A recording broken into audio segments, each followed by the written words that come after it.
चला आता रोलला अर्धा तास नका लावू.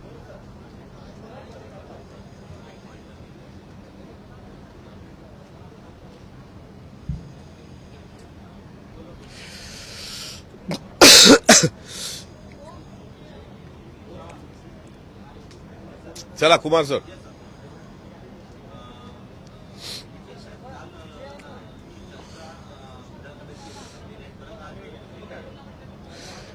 दोनशे 93च्या चर्चा विधानसभेमध्ये ह्या सातत्यानं पुढे ढकलल्या गेल्याचं कळलं आणि आज सकाळी 293च्या चर्चेचा काही भाग शिल्लक असताना त्यावर गांभीर्य नसल्यामुळे मंत्री महोदय उपस्थित नसल्यामुळे सभागृहाचं कामकाज तहकूब झाल्याचंही कळलं.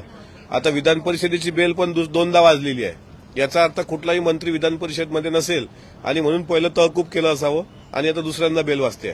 म्हणजे विधिमंडळाचं कामकाज मग 293 सारखा प्रस्ताव, विरोधकांचा प्रस्ताव, त्या प्रस्तावावर चर्चा करताना जर मंत्री उपस्थित नसतील, वर जर कुठले मंत्री येत नसतील, त्यांचे खासगी सचिव तिथे उपस्थित नसतील, इथले अधिकारी जर उपस्थित राहत नसतील, तर या सभागृहाला गांभीर्य आहे की नाही याबाबत स्वतः माननीय मुख्यमंत्र्यांनी गांभीर्यानं दखल घेणं महत्वाचं आहे.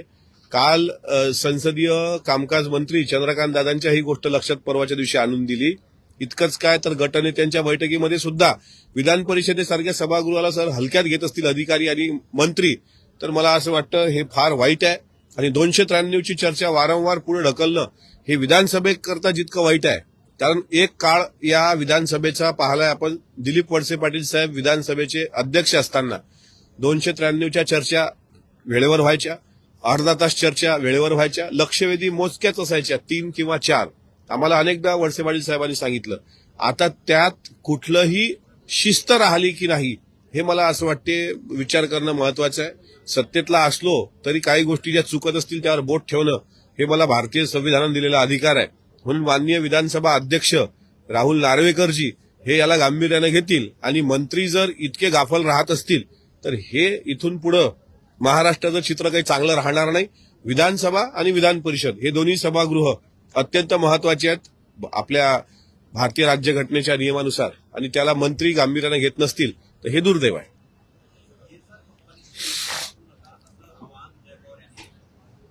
बरोबर आहे, कारण नाशिकला जो एक कार्यक्रम झाला होता मराठी भाषा दिनाचा, त्यामध्ये आदरणीय उपमुख्यमंत्री सुनेत्रा वहिनी ह्या व्हीएसआरनी गेल्या आणि त्यानंतर काल पत्रकारांनी प्रश्न विचारला का व्हीएसआर व्हेंचरच्या संदर्भात, ज्या व्हीएसआर व्हेंचरच्या मालकाचा आम्हाला संशय येतोय व्हीके सिंगचा, त्याच्याच विमानात जाणं हे धोकादायक असू शकतं, कारण त्यांनी सुपारी घेतलेली आहे.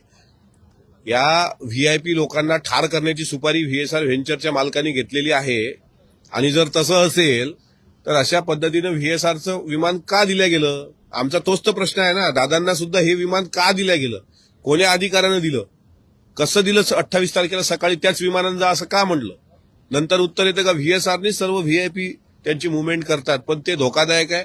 माझी आपल्या माध्यमातून राज्याच्या मुख्यमंत्र्यांना, राज्याच्या सर्व मंत्र्यांना विनंती आहे, एक वेळ बाय रोड प्रवास करा, एक वेळ ट्रेननं प्रवास करा, पण व्हीएसआर व्हेंचर कंपनी म्हणजे सध्या इथल्या चांगल्या लोकांचा कर्दन काळ आहे. त्यांना महाराष्ट्राचं राजकारण संपवण्याची मोठी सुपारी भेटलेली आहे अंडरवर्ल्ड करून. त्याच्यामुळे व्हीएसआर कडे जाण्याचा अजिबात डोक्यातून विचार काढून टाकावा. मी एकनाथ शिंदे साहेबांनाही परवाच्या दिवशी नमस्कार केला आणि सांगितलं, साहेब तुम्ही प्रवास करताना व्हीएसआर नाव दिसलं तर करूच नका, एखादा कार्यक्रम स्किप झाला तर चालेल. तेच मी देवेंद्रजींनाही म्हणतो. आणि त्या दिवशी आदरणीय सुनेत्रा वहिनी त्याच विमानात गेल्याचं जेव्हा जयदादाला कळलं, त्यावेळेस त्यांनी अधिकाऱ्यांना सूचना पण दिलेल्या आहेत की इथून पुढे असं होता कामा नये. आणि मला विश्वास आहे की आता इथून पुढे व्हीएसआरवर आम्ही तरी आमच्या पक्षाकडून कोणी जाणार असं दिसत नाही.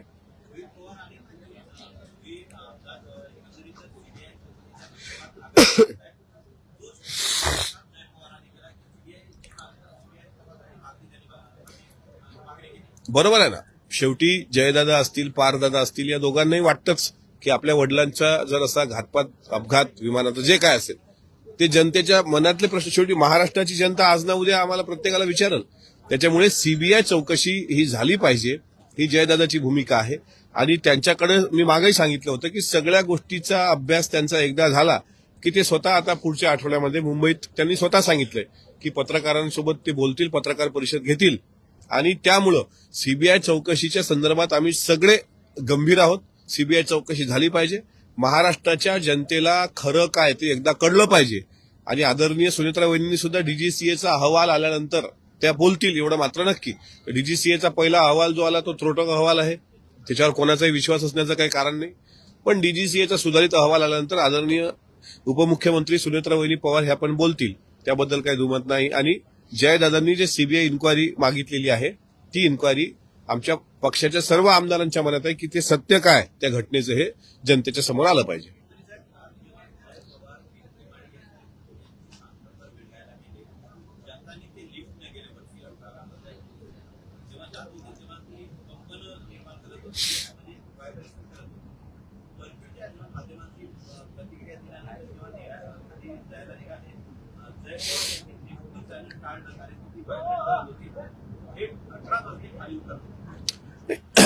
शेवटी ते पवार परिवार आहेत.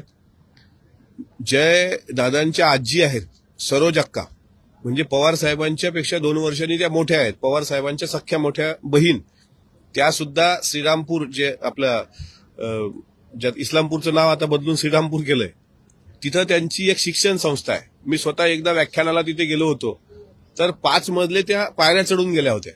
त्यामुळे हे सत्यशोधकी शारदामाई पवारांचं रक्त आहे.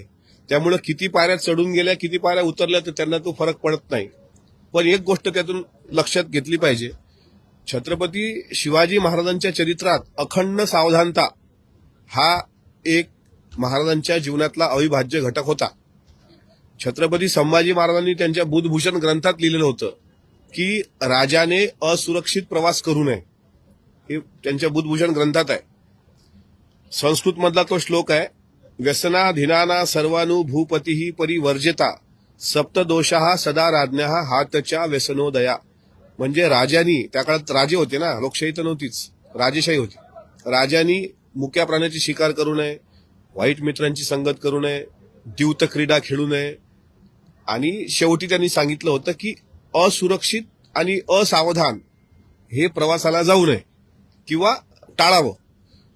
तोच कित्ता जयदादांनी गिरवला, कारण जाताना व्हायब्रेट जर लिफ्ट झाली असेल तर येताना त्यात दुर्घटना होऊ शकते किंवा अडकू शकतो, किंवा व्हीएसआरचा एखादा तिथे पेड सोल्जर असू शकतो काही करणार. आता तर व्हीएसआर हा राष्ट्रवादी काँग्रेस पक्ष आणि महाराष्ट्रातल्या कुठल्याही आमदारांचा जर काही त्यांना दगाफटका झाला प्रवासात तर हा व्हीएसआरच्या मालकावरच त्याचा संशय गेला पाहिजे, कारण त्यांनी अजितदादासारखा माणूस संपवलाय.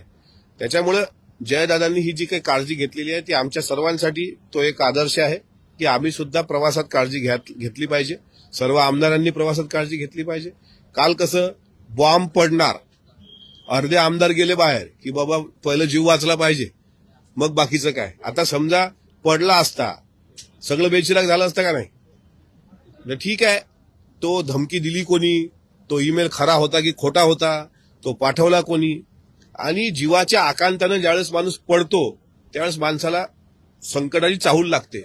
बस जशी धमकी बॉम्बस्फोटाची इथे दिल्या गेली, व्हीएसआर सुद्धा तसंच आहे ना. व्हीएसआर व्हेंचरचा व्हीके सिंग हा काही वेगळा नाही आहे. त्याच्यामुळे प्रवास करताना सर्वांनी सावध असलं पाहिजे.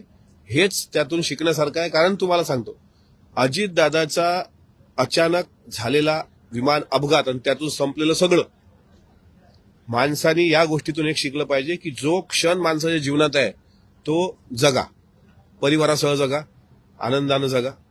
उद्याचं काय होईल हे काही सांगता येत नाही. त्याच्यामुळं अजितदादांच्या त्या विमान दुर्घटनेनंतर मला तरी वाटतं की सर्वांनी आपापली काळजी घेणं, रेल्वे प्रवास असेल, बाय रोडचा प्रवास असेल किंवा विमान प्रवास, लिफ्टने जाणे येणे सुद्धा, अनेकदा मंत्रालयातल्या लिफ्टचा सुद्धा तोच प्रॉब्लेम होतो. ही काळजी घेतली पाहिजे.